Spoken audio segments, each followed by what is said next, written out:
let me show you how to import contacts to Outlook. If you have a new Outlook account and you want to import all of your previous contacts, the easiest way to do it is through the people's list.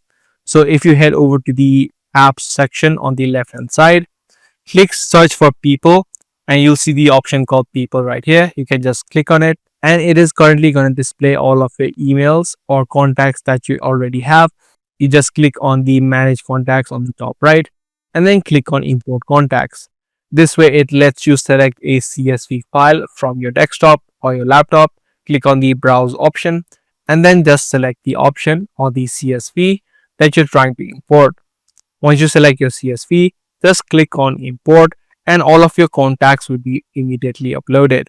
This way you can just head over to the contact section and pick the contact or the person that you're trying to email.